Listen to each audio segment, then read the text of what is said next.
नमस्कार दर्शकों, क्या आपने कभी सोचा है कि आप परमात्मा की कितनी प्यारी आत्मा है। एक सच्चा भक्त परमात्मा के कितना करीब होता है। भक्त और भगवान का रिश्ता केवल भक्ति का ही नहीं बल्कि अटूट श्रद्धा और प्रेम का है। ऐसा प्रेम जहाँ परमात्मा भी अपने भक्त की पुकार सुनकर दौड़े चले आते हैं।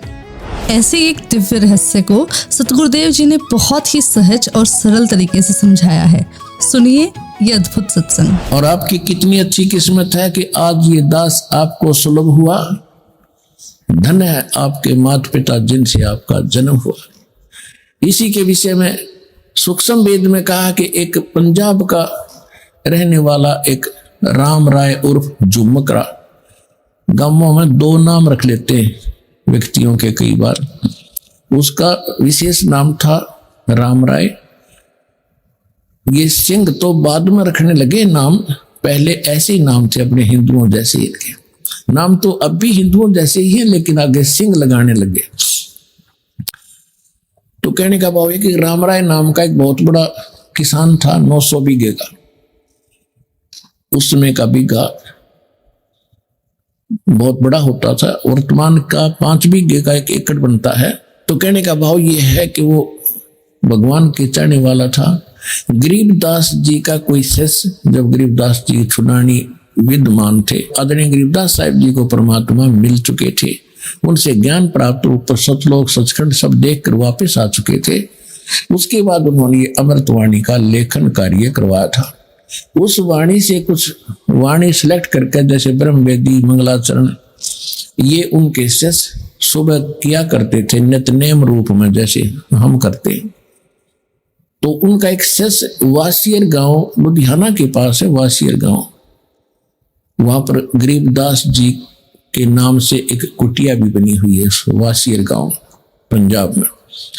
तो वहां एक वो गरीबदास जी का शिष्य, गर्मियों का मौसम था, रास्ते चल रहा था, रात्रि में वो वहां रुक गया रात में वृक्ष के नीचे। सुबह नहा धो के और सुबह का नित्य नियम करे था।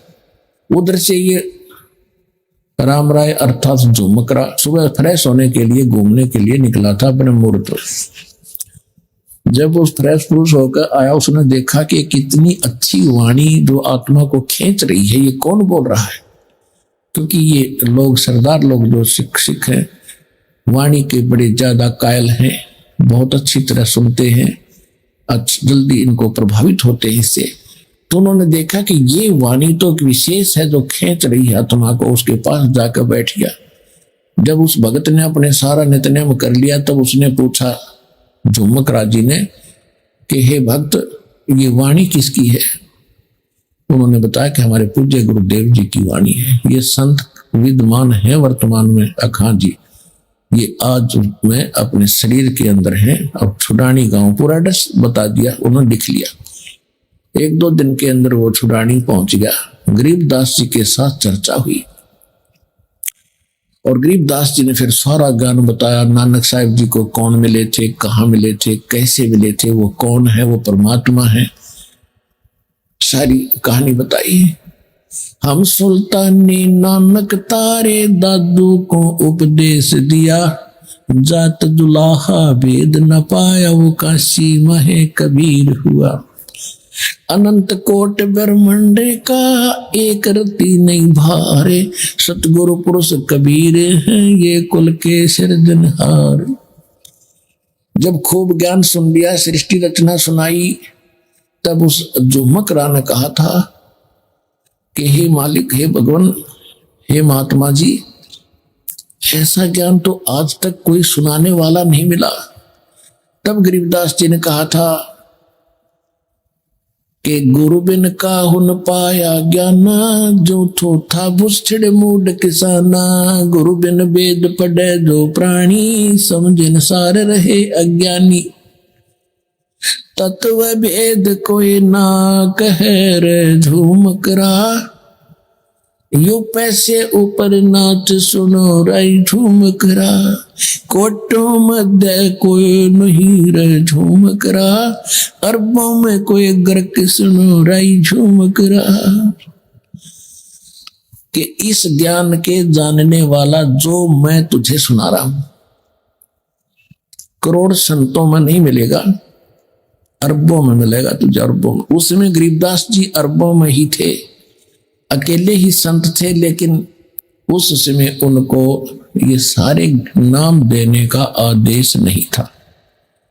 फिर उन्होंने बताया कि करोड़ों में भी कोई संत तुझे नहीं मिलेगा इस ज्ञान का जानकार, अरबों में मिलेगा, अरबों में। कोई गर्क mean complete in all respect, यानी सारे ज्ञान से संपूर्ण ज्ञान भी हो और भक्ति समाधान भी हो, कंप्लीट मंत्र भी हो जिसके पास। हमारे ये क्योंकि गरीबदास जी किसान थे, जाट थे, गांव छुड़ानी के, हरियाणा के। हरियाणा की लैंग्वेज में इन्होंने वो परमात्मा की महिमा अधिक बोली है। गर्क का अर्थ होता है, जैसे हमारे देसी हरियाणवी भाषा में कहते हैं कि ये लड़का ताकत में, हंगे में गर्क है। हंगे में यानी हंगा माने ताकत। जैसे कोई पहलवान हो तो उसने नो कहा करते भाई वो तो ताकत में गर्क है। गर्क माने कति गच है, यानी घना शक्तिशाली है। और दूसरे कहा करते जिसके पास घना धन होता है, यूं कहा करते यूं तो धन में गर्क है, यानी ज्यादा धनवान होता। तो यहाँ उसी लैंग्वेज को प्रयोग करते हुए कहा है कि कोटो मध्य कोई नहीं रह झुमक रहा, अरबों में कोई गर्क कि इस ज्ञान में गर्क यानी कंप्लीट ताकत और खूब धनवान इस ज्ञान का और भक्ति शक्ति का कोई अरबों में एक मिलेगा। आज वो सारे संसार की आबादी 7 अरब के आसपास बताते हैं मनुष्यों की, तो इन 7 अरब में एक दास है जो इस ज्ञान का जानकार है, विश्व में कोई नहीं।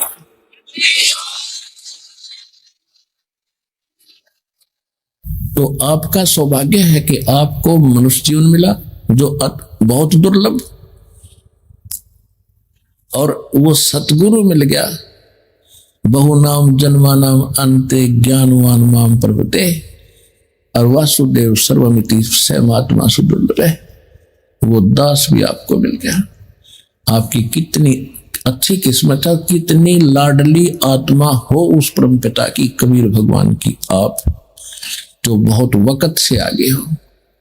जो देर से आएंगे पछताया करेंगे, गए समय को रोया करेंगे टक्कर मार मार के, उस समय फिर हाथ नहीं आएगा। अब जो प्रसंग चल रहा है, अब सतगुरु मिलते हैं तो फिर ज्ञान बताते हैं। सतगुरु सच्चा ज्ञान देते हैं, उसी को सतगुरु कहते हैं। और जो सदग्रंथों के ज्ञान को ही आगे बढ़ाता है वो सतगुरु कहलाता है। जिनको ज्ञान ही नहीं है, अपने सदग्रंथों का ज्ञान नहीं है, वो सतगुरु नहीं है, वो बकवादी व्यक्ति है। तो पुण्यात्मा और सतगुरु सत्संग करते हैं और सत्संग से फिर ज्ञान होता है। अब गरीबदास साहिब जी सतलोक में सारी व्यवस्था देखकर आए, भगवान की महिमा से परिचित हुए। उन्होंने क्या बताया है कि वाणी सुनाते हैं आपको। न्योल नाद सुभान गति, ये लड़े भुवंग हमेशे, जड़ी जान जगदीश है, व्यसना व्यापै से। आत्मा ये सूक्ष्म वेद है। आपको तो 4 वेद ही ऐसी समस्या पैदा हो रही थी, ये 4 वेद ही नहीं समझ में आए थे, वो संस्कृत में थे। और ये सूक्ष्म वेद जो भगवान का दिया हुआ ज्ञान है, परमात्मा ने जो बोला है वही गरीबदास जी ने लिखा है। ये भी एक सूक्ष्म वेद है, इसके अंदर कंप्लीट ज्ञान है। जैसे गीता अध्याय नंबर 4 के श्लोक 32 में कहा है कि परमात्मा स्वयं परम अक्षर ब्रह्म आकर अपने मुख कमल से जो ज्ञान देता है, उस ज्ञान के अंदर यज्ञों की यानी धार्मिक अनुष्ठानों की जानकारी विस्तार से कही गई है। और उसको जानने के बाद फिर सब पापों से जीव मुक्त हो जाता, वो सूक्ष्म वेद है। चौथे अध्याय के 34वें श्लोक में कहा कि उस तत्व ज्ञान को जो भगवान खुद बताता है, तत्वदर्शी संत जानते हैं, उनसे दंडवत प्रणाम करके कपट छोड़ कर प्रसन्न करने से वो तत्वदर्शी संत तुझे तत्व ज्ञान का उपदेश करेंगे। भाई जो गुरु वचन पे डट गे रकट गे फंद 84 के, कट गे फंद 84 के, रकट गे फंद 84 के। भाई जो गुरु वचन पे डट गे रकट गे फंद 84 के, वस्तु मिली ठोर की ठोर, मिट गई मन पापी की दौड़। ऐसे और वीडियो देखने के लिए चैनल को सब्सक्राइब करें, वीडियो को लाइक और शेयर करें। धन्यवाद।